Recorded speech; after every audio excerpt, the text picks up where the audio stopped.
I just want to get 1% better. I don't know what that is. One less thought about them, one less trigger, one less text, one less phone call, one less whatever. You're suffering from self-doubt while others are intimidated by your full potential.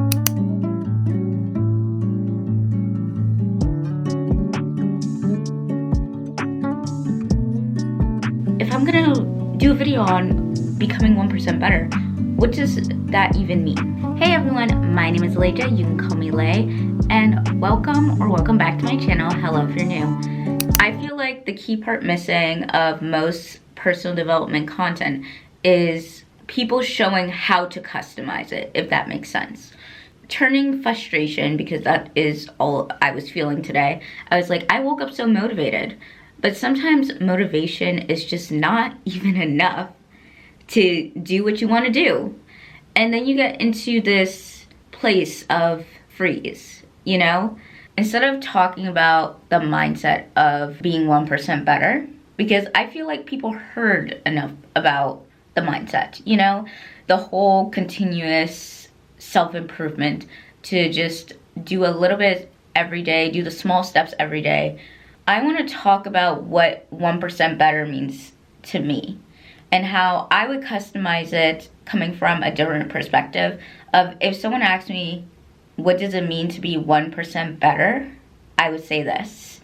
We have the journal again that, look how much pages I have left. Very few, very few.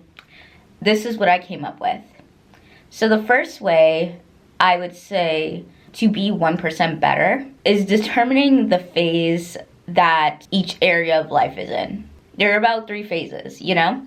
So one phase is the stable phase. I call it the stable phase because it's like, it's an area of life where you feel content with, that you don't need to give so much attention to. We don't need to be working towards every single area of our life simultaneously. We don't need to work on all the different areas. If there's one area in your life that you feel completely satisfied in, that you completely feel like you don't need to do more in, but then sometimes you get in a headspace because then you see all these people doing all these things in that area and you're like, should I be working towards more? Should I really be content with this? Am I just settling? And really, you can only determine what is settling for you. If something feels stable to you, you don't need to try to fix it, because if you're satisfied, that is what matters. If you're actually satisfied, if you're actually confident in that area, you don't need to do more in it.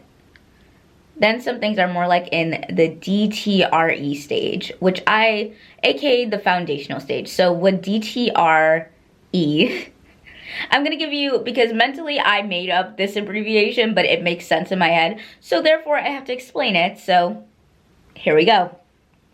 So D, it means detecting / defining a problem / a dissatisfaction. The T means theorizing on the why. So there are many reasons why an area of life could be unsatisfying to a person. Sometimes it's not even about if you are actually dissatisfied, and sometimes it's an easy fix. You know what I mean? Like, if you're dissatisfied because someone else is pointing it out that you should do more, or like why it's not good enough, then the theory is, the why is right there. And then, you know, you can determine if you really want that to get in your head or if you really want to listen to yourself. So that's what I would call one of the easy fixes of why. But there are many reasons why something could be dissatisfying us. Sometimes it's about how we feel. Sometimes it's about how another person feels. Sometimes it takes a decent amount to figure out, because it maybe is not even rooted in what you feel now. It's probably rooted in something else, like your history, and it correlates. So there are different types of whys, but theorizing on the why, and then researching different ways you can combat that problem, and experimenting with the findings. It's like a very foundational time.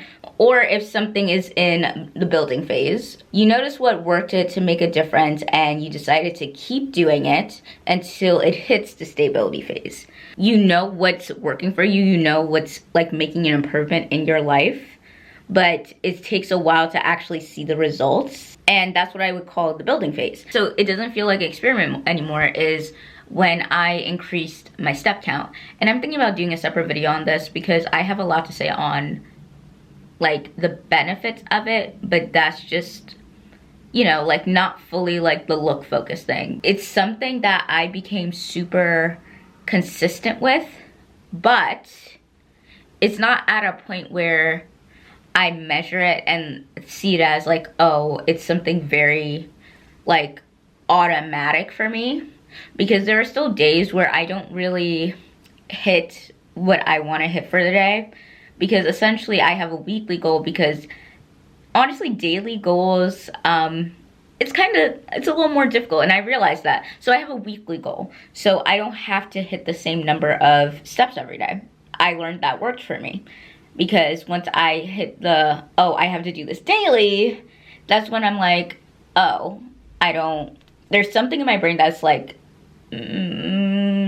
why?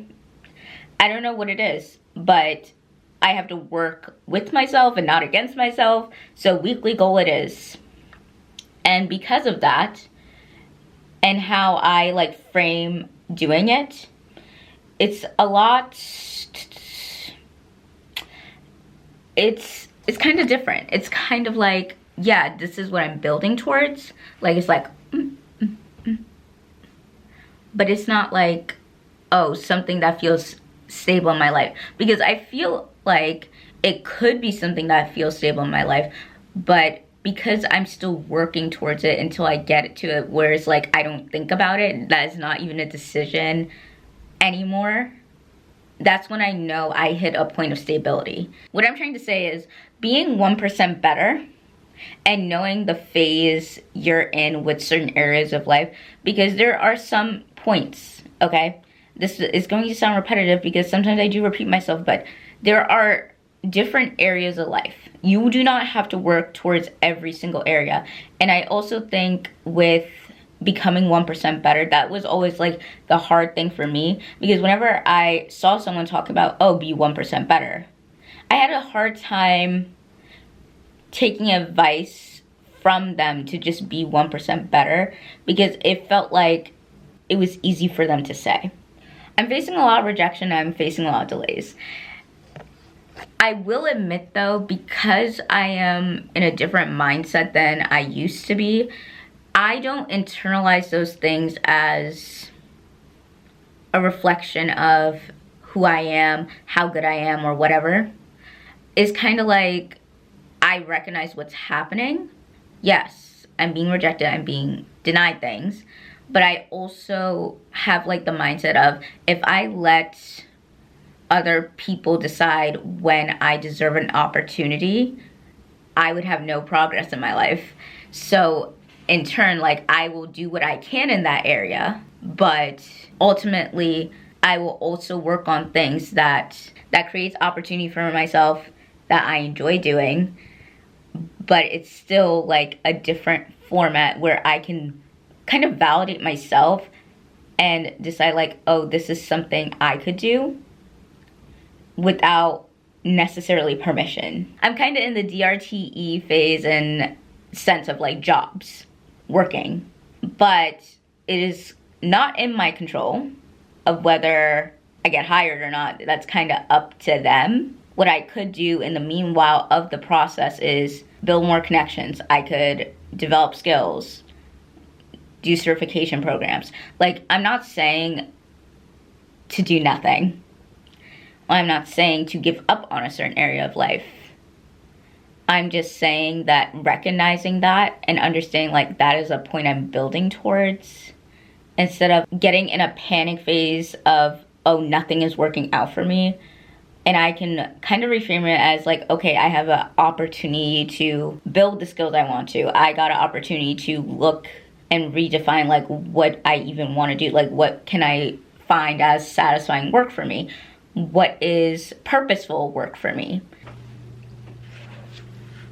Next thing I want to talk about, really being observant over what you're being called to focus on. That's one thing I really wanted to talk about, because there has been times where something just seemed like it was like repeating until I noticed it, right?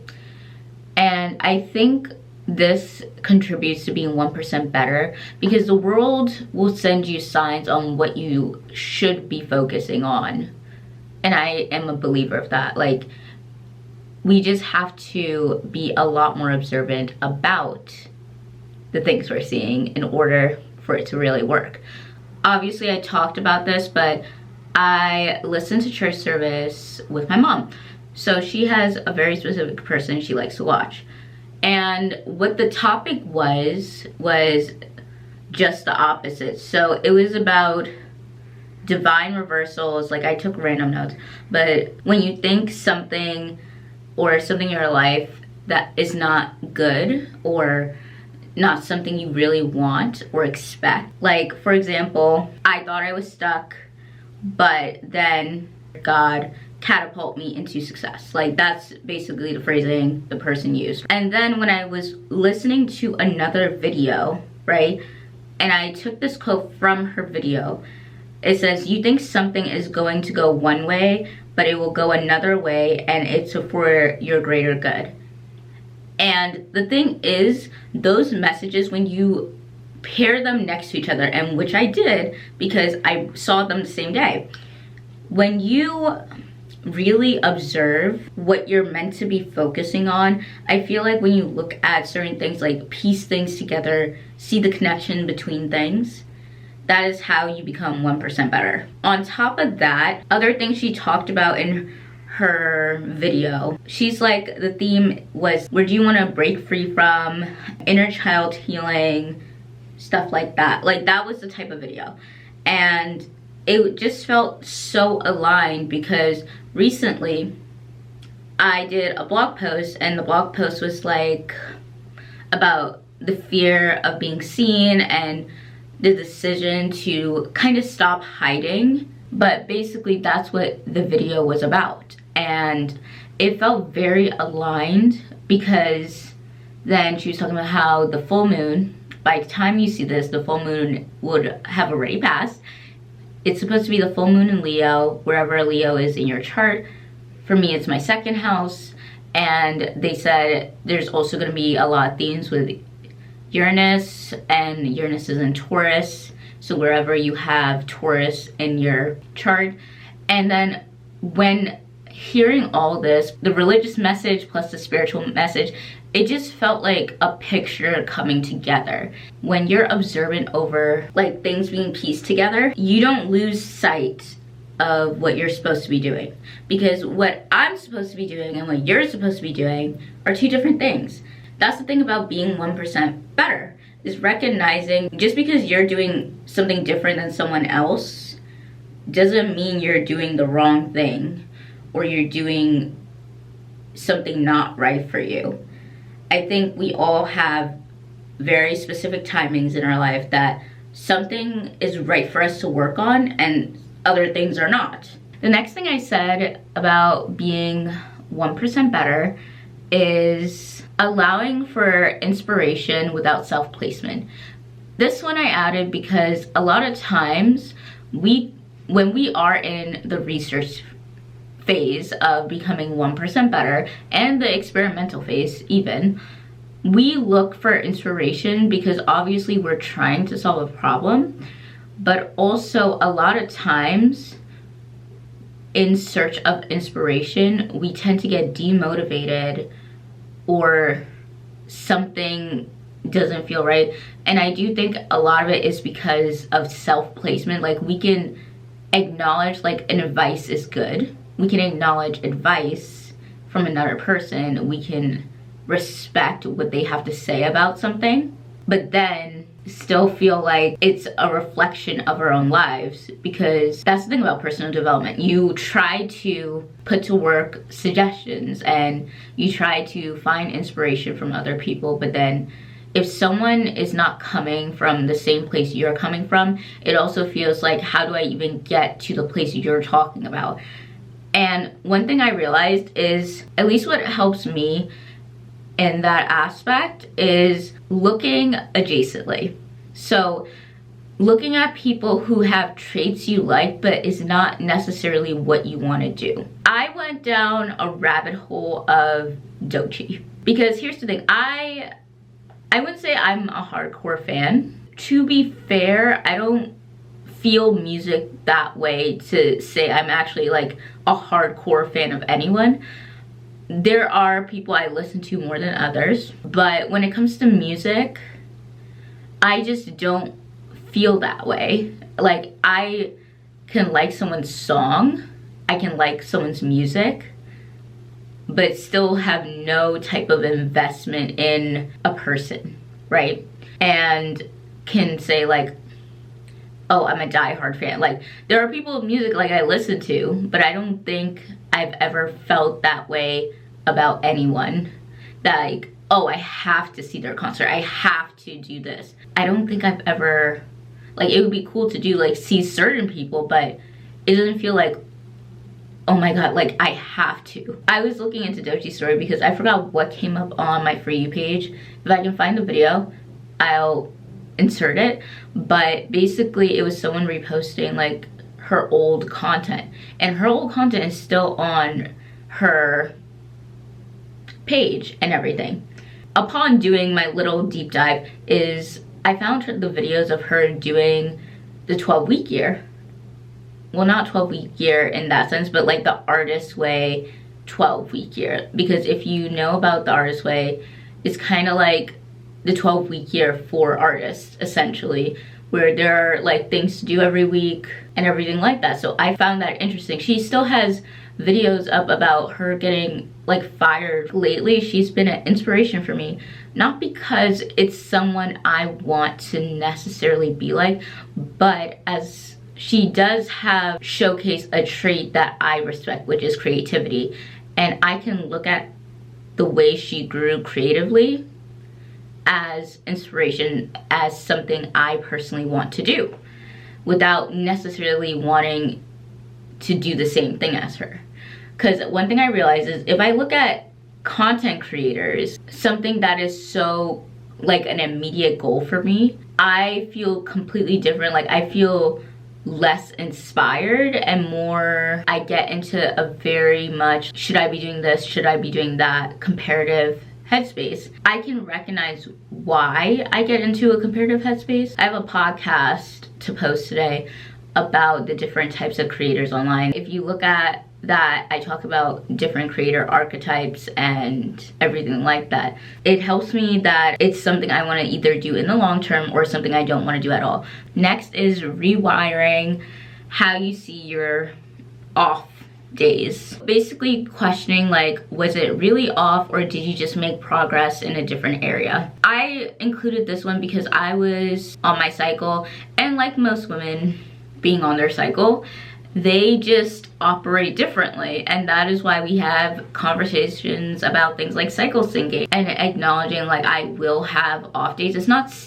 to say like, oh, like to give up, but I'm just saying it as, if I know that I have off days and I know that there will be off days, I'll just do something differently. Let's say I'm emotionally off. That means journal sessions. I'm a home workout girl, so kickboxing style workouts or HIIT style workouts. It means vent sessions with friends or a therapist. Crying to avoid buildup. If I feel physically off, it's resting, because that's probably why I feel physically off in the first place. Doing more like brainstorming session, working on a skill development that doesn't require me to do much moving. If it's just like something typing and I'm learning, then that's something completely different. Using my creativity and then focusing on hobbies. If I'm mentally exhausted, I try to do very no stimulation or low stimulation, preferably with sounds. Like, I need it to be quiet and then I rest,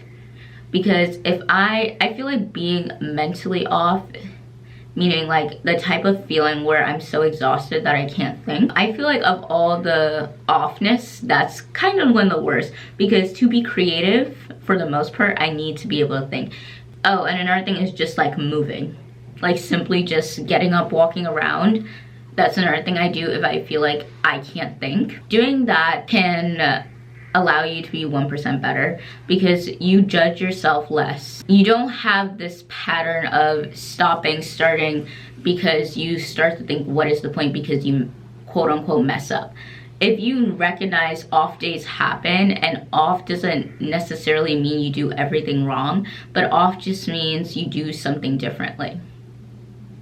Nothing is wrong, it's just different. Last point is continuous improvement is not about being good enough. It's about making life as efficient and solution-based as possible.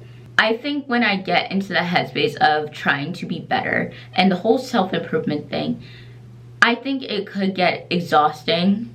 So instead of it being about, oh, I'm doing this to become good enough, have a good enough life, be a good enough person, I think it's about making life feel efficient enough that you can function through life every day for the most part without hugely negative thoughts. And if a problem does pop up, you're more solution oriented than panic. When I wrote that down, I was kind of thinking about how fear can consume you.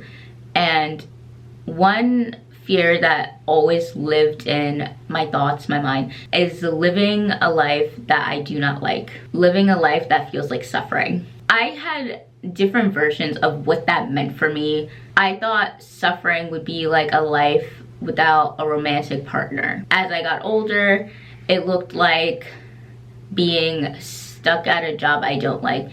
And now it looks like I don't know. I don't know. I think my view is kind of like weird on that, so I can't really talk about the now. But when I think about making life, doing the thing of becoming 1% better, it's more about finding what works for me to make me do the things that are mundane, that are basically responsibilities, but also knowing like life is not all of that. That I can look at life as, even if it's a problem, I could solve it. I could figure out a way. I talk about this in a podcast from last month. I think that this is a part of it, because if I had to think about continuously being better as a way of being good enough, I think I would have the headspace of I will never be enough if I have to keep pushing to be good enough. You know what I mean? So instead of that, it's more like I'm gonna make life as appealing for me as possible. I'm going to make life, even the responsible things, the mundane things, as appealing as possible. Even right now, for example, in my routine, I call things like exercise, doing my morning walk, doing my post-dinner walk, I put that under the category because I also categorize my to-do list. I call that self-nurturing. Why? Because it relates to astrology. It makes sense in my brain. It makes it appealing. And it kind of gives me like, even if I don't do every single thing on that day, I feel efficient that I found something to make me even do some of the things. I feel efficient that I don't fall into perfectionism, that I can still visually see I got things done. Some days it's gonna be in one category more than the other. This is how I view making your life 1% better, doing the things to become. I honestly did not know where this video was going, so if you got something from this, I'm glad, because I have the most unorganized thoughts that sometimes it's like, I don't know how to explain things. And honestly, I wasn't feeling this video at all. That is all for today. Have a good day, evening, or night.